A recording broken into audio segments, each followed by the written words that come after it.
Adik-adik, kemarin kita sudah belajar tentang dongeng asal mula buah kelapa. Hari ini kita belajar tentang dongeng bunga melati. Dayu, Edo Siti, dan Benny sedang mendiskusikan sebuah dongeng. Dongengnya menceritakan tentang bunga melati. Bunga melati ukurannya kecil dan berwarna putih. Baunya harum dan menyegarkan. Bunga melati digunakan dalam tradisi suku-suku di Indonesia. Berbagai suku menggunakan bunga melati dalam pernikahan dan tarian.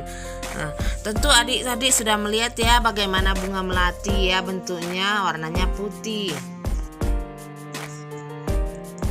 Nah, adik-adik, bacalah dongeng berikut ini. Diskusikan karakter yang ada dalam dongeng tersebut. Dongeng berjudul Bunga Melati yang Baik Hati. Pada zaman dahulu di kerajaan ada tumbuh berbagai macam bunga. Salah satunya yaitu bunga melati. Para putri suka sekali menciumi bunga melati. Hal ini menimbulkan kecemburuan dari bunga-bunga yang lain, yaitu bunga sedap malam, bunga anggrek, dan bunga mawar biru. Sebelum kita mempelajari karakter tokoh, ada beberapa unsur-unsur dalam dongeng. Dalam dongeng terdapat beberapa unsur, yaitu satu, tokoh, yaitu para pelaku yang ada di dalam dongeng. Dua, latar, yaitu tempat, waktu, atau suasana dalam dongeng.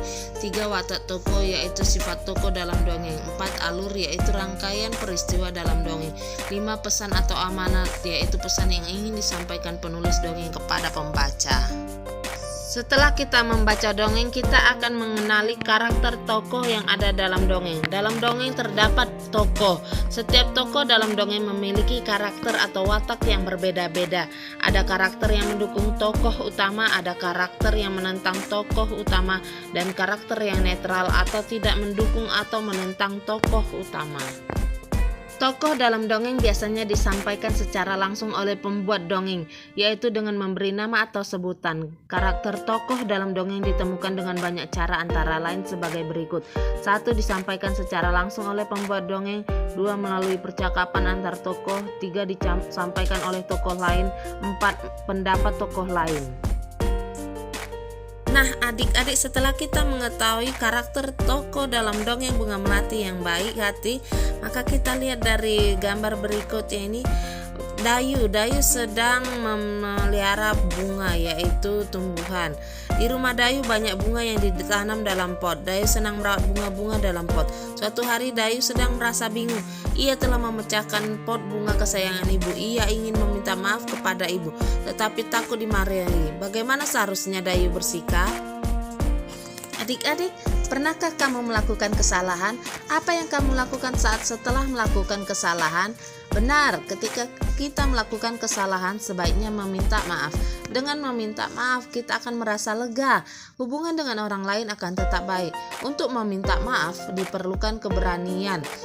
Anak-anak pemberani akan meminta maaf jika telah melakukan kesalahan. Meminta maaf merupakan salah satu perbuatan terpuji yang sesuai dengan pengamalan sila kedua Pancasila. Manfaat tumbuhan selain memberikan oksigen juga untuk tempat berteduh. Di bawah pohon yang rindang kita akan merasa segar dan sejuk. Kita dapat berlindung dari sengatan sinar matahari. Dayu dan teman-teman di kelas 3 melakukan kegiatan olahraga. Lapangan di sekolah Dayu cukup teduh karena ada beberapa pohon rindang di sekitarnya. Mereka melakukan gerakan seperti gambar berikut ini, yaitu pertama, badan berdiri tegak, rentangkan tangan ke samping, putarlah tangan ke depan 3 kali dan ke belakang 3 kali. Keempat, badan berdiri tegak. Kelima, rentangkan kedua tangan ke atas. Keenam, liukkan badan ke samping kanan dan kiri.